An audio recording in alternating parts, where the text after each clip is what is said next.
Okay, let's take up one more question. It will be there on your screen. It says X Limited acquired the business of Hay Limited, assets being 8,40,000 and liabilities being 80,000. Just a minute. Let's read again. First line, X acquired the business of Hay. Now सुनो, हम लोग X limited है, so this is the journal of X limited, और वहां पे एक supplier है जिसका नाम है हे लिमिटेड, वो सप्लायर है हे। तो हम लोग ने हे लिमिटेड का बिजनेस, उसका बिजनेस हमने परचेस कर लिया। अभी तक जो उसके एसेट्स और उसकी लायबिलिटीज थी वो सारे एसेट्स हमारे हो जाएंगे, हाँ, लेकिन लायबिलिटीज की रिस्पॉन्सिबिलिटी भी हमारी हो जाएगी। पूरा बिजनेस हमने उसका ले लिया। अच्छा, एसेट्स कितने के लिए? 8,40,000 के। देखो क्वेश्चन में एसेट्स 8,40,000 के और लायबिलिटीज 80,000 रुपीज का। फिर आगे पढ़ो, for a consideration of 7,20,000 rupees. Consideration मतलब परचेस प्राइस, हम उसको 7,20,000 रुपीज देंगे। लेकिन रुको, क्वेश्चन देखो, असेट से 8,40,000, तो उसके जो एसेट्स है वो हमारे हो गए 8,40,000 के। लेकिन यार एक कर्जा भी हमारा आ गया 80,000 का, तो 8,40,000 माइनस 80,000, क्योंकि 80,000 तो कर्जा में चला जाएगा ना, तो नेट असेट्स हमारे हाथ में 7,60,000 का आएगा। I repeat, 8,40,000 assets minus 80,000 liability, तो हमारे हाथ में नेट, भाई लायबिलिटीज तो पे करने में चला जाएगा ना पैसा, तो 840 में से 80,000 तो चला जाएगा ना, नेट 760 आएगा। वाव, तो 7,60,000 का असेट्स आज से हमारा हो गया, नेट असेट्स हमारा हो गया, और हम सामने खाली उसको 720 देने वाले हैं। नेट 7,60,000 आ रहा है और दे रहे हम लोग उसको 7,20,000।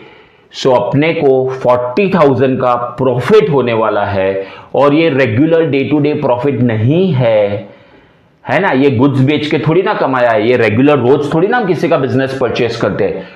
This is non recurring in nature, it is a capital profit, so it should be transfer to capital reserve, है ना। 760 के सामने खाली 720 दिया, तो 40,000 का जो प्रॉफिट है उसको बोलते हैं कैपिटल रिजर्व। अच्छा, now how to put it into journal, तो जरा ध्यान दीजिए, बहुत ज्यादा सिंपल है, ध्यान दीजिए। फर्स्ट एंट्री आएगी फॉर परचेस, फर्स्ट एंट्री आएगी for purchase and amount due. Exam में ये हेडिंग नहीं देना है, ये तो सिर्फ एक्सप्लेनेशन के लिए है। For purchase and amount due. चलो, तो परचेज में क्या क्या आया है जरा देखो, तो लिखा है असेट्स आया है। देखो क्वेश्चन में सिर्फ असेट्स बोला है, लायबिलिटीज बोला है। एग्जैक्ट कौन से असेट्स, मशीन, बिल्डिंग, वो नहीं बोला है, बराबर है। ओके, तो देखो फर्स्ट एंट्री कैसी आती है, सुनो। पहले यहां पे जो जो एसेट्स आए उसके नाम लिखने के, अगर नाम नहीं दिया है तो लिखेंगे सन्ड्री असेट्स अकाउंट डेबिट, ठीक है। Sundry assets account debit question में दिया है 8,40,000, ठीक है दोस्तों। सन्ड्री एसेट्स लिखने के बाद एक लाइन छोड़ दो और फिर लिखने का लायबिलिटीज, सन्ड्री लायबिलिटीज अकाउंट। एक लाइन छोड़ दो। सर क्यों? वो थोड़ी देर में बोलता हूं। 840 के एसेट्स है, 80 के लायबिलिटी आए, कैलकुलेट करके देखो, दिस माइनस दिस, नेट हमारे हाथ में 7,60,000 आया।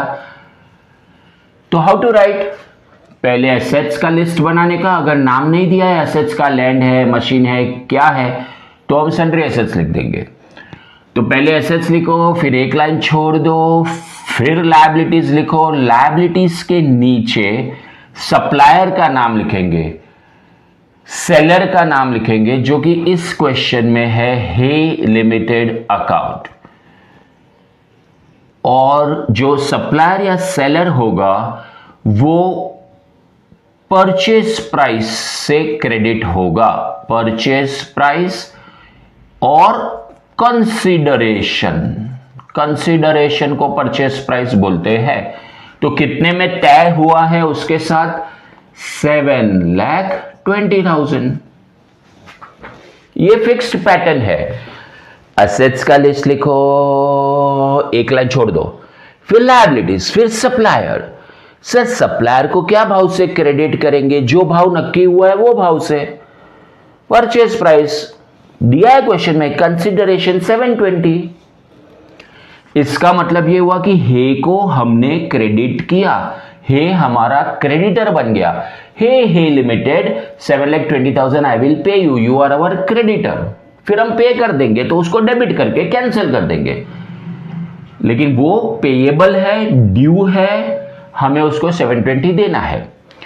असेट्स लिखो, एक लाइन छोड़ दो, फिर लायबिलिटीज लिखो, फिर सप्लायर का नाम लिखो, लायबिलिटीज सप्लायर का नाम। चलो फिर जर्नल एंट्री क्लोज कर दो। आप जब भी जर्नल एंट्री क्लोज करोगे तो पता चलेगा कि क्रेडिट साइड का टोटल है 8 लाख और डेबिट का टोटल है 840। देखो, तो अगर हम इसको बैलेंस करेंगे तो यहां पर बैलेंसिंग फिगर आएगा जिसका नाम 40,000, और वो हम कहेंगे कैपिटल रिजर्व। तो एक लाइन छोड़ देने का हमेशा हर सम में, ठीक है। क्रेडिट के कॉलम में बैलेंसिंग फिगर आया तो उसको कैपिटल रिजर्व कहते हैं। डेबिट में भी कभी कभी बैलेंसिंग फिगर आता है, वो हम दूसरे क्वेश्चन में देखेंगे। तो बस ये फर्स्ट एंट्री आप याद रखो ना। जब ये हमारी कंपनी किसी का बिजनेस खरीदता है तो एंट्री क्या? असेट्स डेबिट, एक लाइन छोड़ दो, असेट्स डेबिट, एक लाइन छोड़ दो, फिर to liabilities to supplier, to liabilities to supplier. किसके पास से खरीदा उसका नाम टू सप्लायर, उसको वेंडर भी कहते हैं, टू वेंडर से। लेकिन वो सप्लायर के सामने कौन सा अमाउंट आएगा? अरे भाई, जो भाव नक्की हुआ है, कंसीडरेशन नक्की हुआ है, परचेज प्राइस नक्की हुआ है, वो सप्लायर के सामने आएगा। फिर हमें टैली करना है, जर्नल एंट्री डेबिट और क्रेडिट इक्वल। अगर क्रेडिट साइड में बैलेंसिंग फिगर आता है तो कैपिटल रिजर्व। मान लो जर्नल एंट्री में डेबिट साइड में कभी आया तो हम बोलेंगे गुडविल, वो हम बाद में बात करेंगे। मैंने पहले ही 40,000 कैलकुलेट करके बोल दिया था वीडियो के स्टार्टिंग में ही। कैसे? सुनो, 8,40,000 के असेट्स, अरे यार उसमें से 80,000 तो दे देना पड़ेगा, लायबिलिटी है यार। तो 8,40,000 में से 80 चला गया तो 7,60,000 मिला। वाह, नेट 7,60,000 मिला। नेट मतलब लायबिलिटीज माइनस करने के बाद 760 मिला।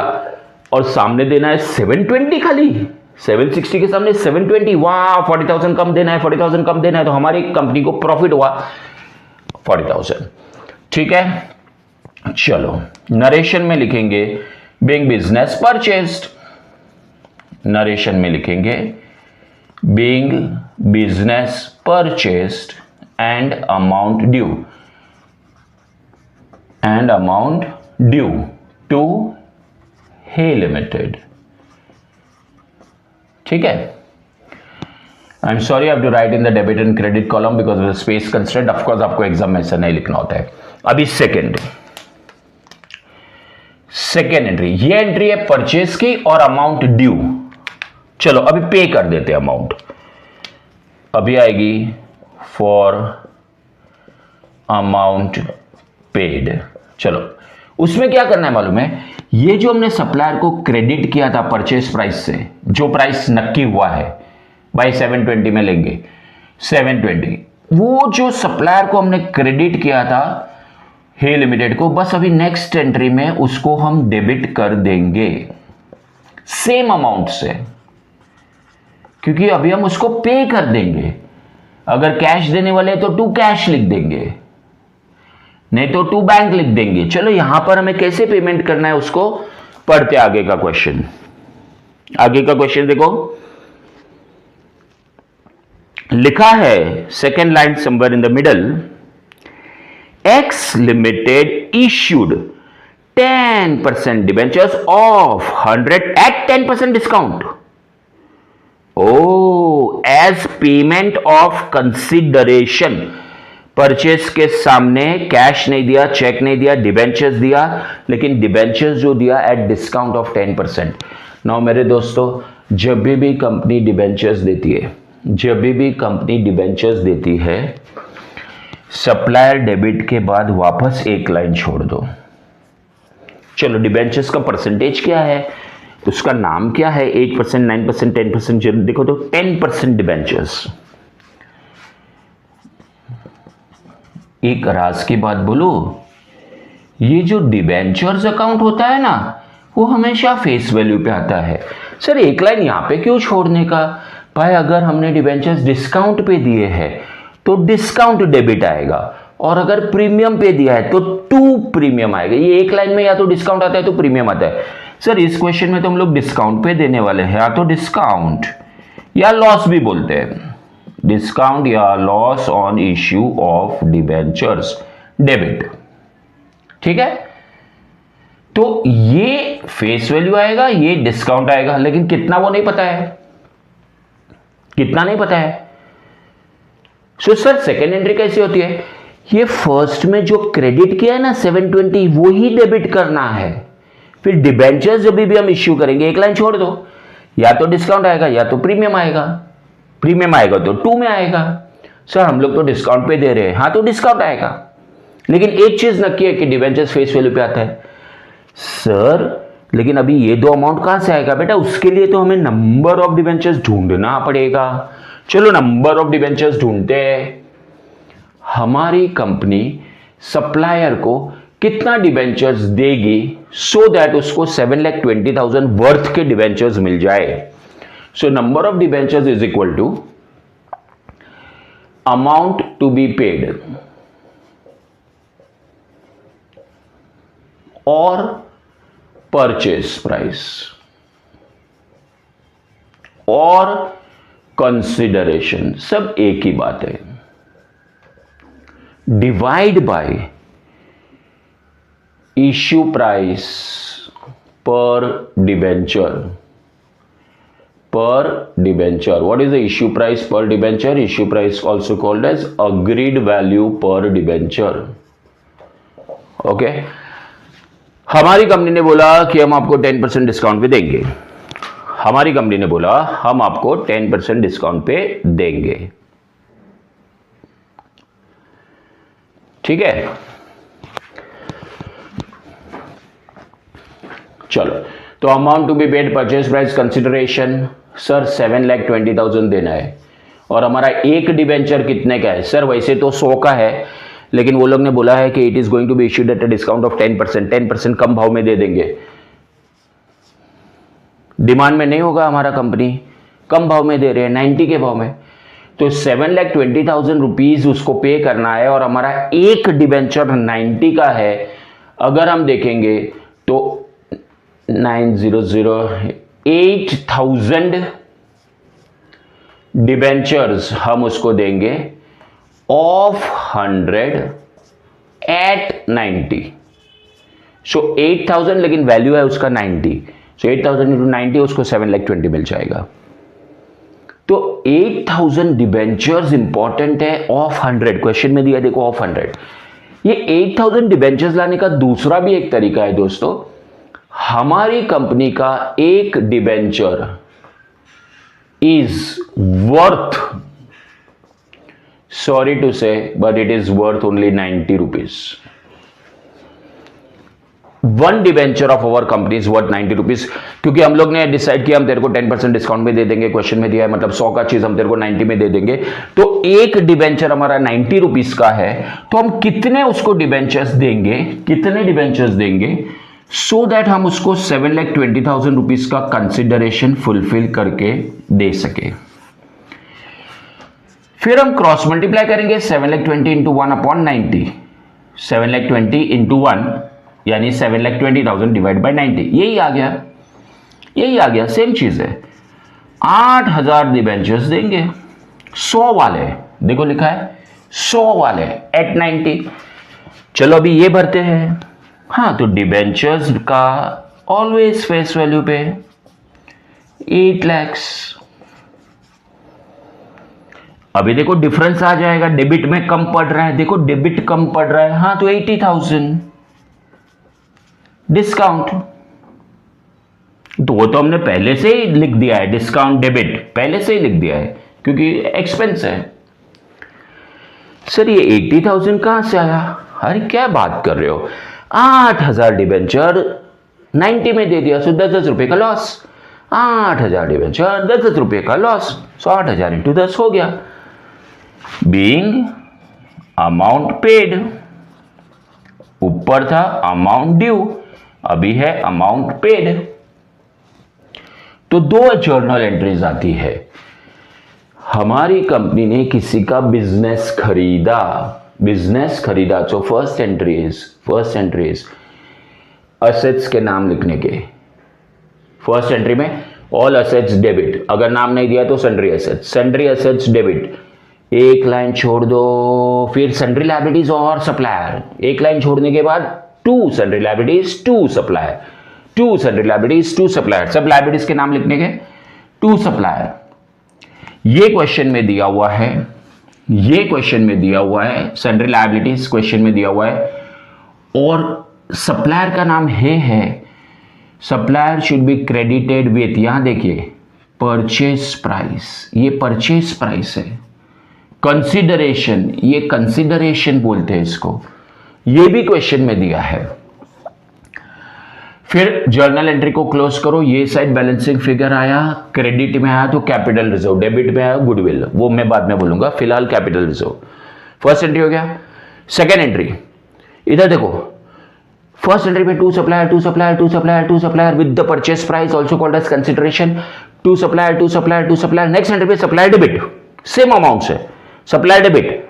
फिर अगर हम डिबेंचर्स देने वाले, एक लाइन छोड़ दो, फॉर डिबेंचर्स लिखो। सर एक लाइन क्यों छोड़ा? अगर डिबेंचर्स डिस्काउंट पे दिया तो डिस्काउंट डेबिट, और अगर प्रीमियम पे दिया तो 2 प्रीमियम। लेकिन ये वैल्यू और ये वैल्यू कैसे कैलकुलेट किया जाता है, उसके लिए नंबर ऑफ डिबेंचर्स ढूंढना बहुत जरूरी है। 2 तरीके से हम नंबर ऑफ डिबेंचर्स ढूंढ सकते हैं। एक ये 7,20,000 देना है और हमारा इश्यू प्राइस है 90, सो 720 डिवाइड बाई 90, 8,000 डिबेंचर्स। नहीं तो आप ऐसे भी कर सकते हो, 1 डिबेंचर 90 रुपीज का है तो 720 देने के लिए कितना। ठीक है दोस्तों, ओके। एक और चीज मेरे दोस्तों, जो discount on issue of debentures दिख रहा है हमको 80,000 डेबिट, ठीक है, वो नॉमिनल अकाउंट है। तो साल के एंड में नॉमिनल अकाउंट क्लोज करके नॉर्मली हम लोग ट्रेडिंग अकाउंट या प्रॉफिट एंड लॉस अकाउंट में ट्रांसफर करते हैं, नॉमिनल अकाउंट क्लोज कर देने का मतलब। देखो अब I erased it because of lack of space. आप देखो रिवाइंड करके, डिस्काउंट है ना वो 80,000 डेबिट है, देखो। तो अभी हम डिस्काउंट को क्रेडिट कर देंगे, मतलब ये अकाउंट को क्लोज कर देंगे, क्योंकि ये नॉमिनल अकाउंट है, तो हम उसको क्रेडिट कर देंगे और एक ट्रांसफर कर देंगे या तो trading and profit and loss में। लेकिन सुनो क्वेश्चन का लास्ट लाइन देखो, सिक्योरिटीज प्रीमियम अकाउंट में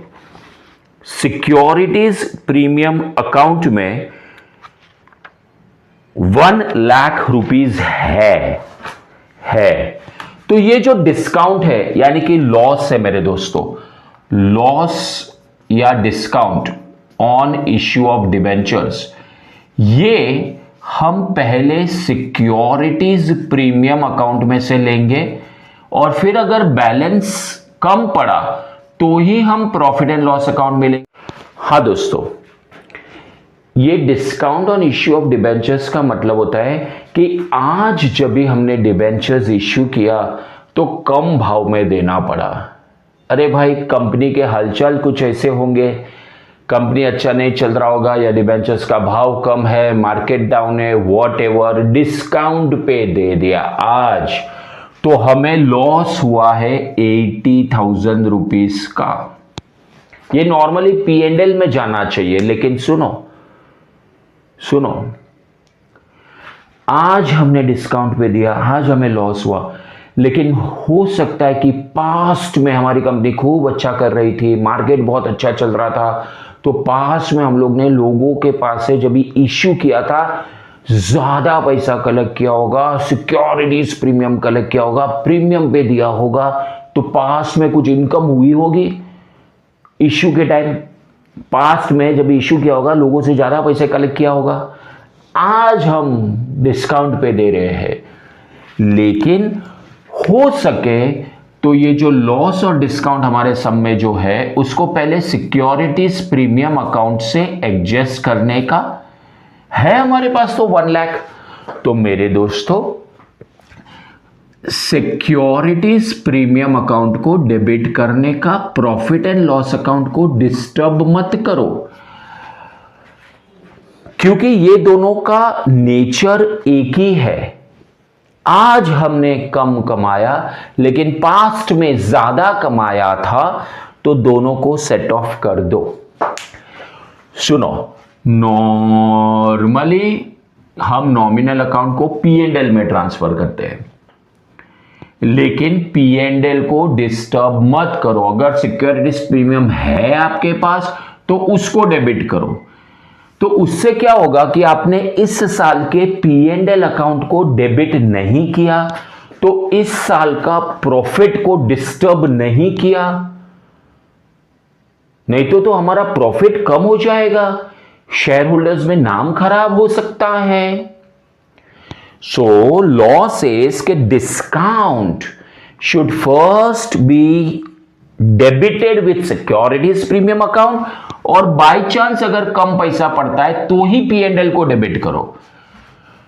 तो अपने को तो क्वेश्चन में दिया है कि प्रीमियम में 1 लाख है, हाँ तो काफी है ना, तो पूरा 80,000 प्रीमियम को ही डेबिट करो, प्रीमियम को ही डेबिट करो, P&L को डिस्टर्ब मत करो। Do not disturb the P&L account. P&L account में लिखना मतलब इस साल के P&L में वो जाएगा, तो अपना P&L अगर डेबिट होगा 80,000 से, तो अपना एक्सपेंस आ जाएगा, डेबिट मतलब एक्सपेंस आ जाएगा, एक्सपेंस आ जाएगा मतलब लॉस आ जाएगा, लॉस आ जाएगा मतलब अपना प्रॉफिट कम हो जाएगा। तो लॉसेस, ये दोनों का नेचर एक जैसा नहीं है। एक जमाना था जब भी हमने लोगों से ज्यादा कलेक्ट किया था, जब भी इश्यू किया था शेयर्स और डिबेंचर्स ज्यादा कलेक्ट किया था, आज डिबेंचर्स इश्यू किया तो लॉस हो रहा है। तो देयरफॉर प्रीमियम को डेबिट करने का, फिर अगर प्रीमियम में बैलेंस नहीं है तो ही P&L में। ठीक है दोस्तों, सो इसका नरेशन आएगा being writing of discount on issue of debentures. देखो कौन सा अकाउंट डेबिट किया, प्रीमियम। ठीक है मेरे दोस्तों, premium should be given first choice to write off discount on issue of debentures, that's it.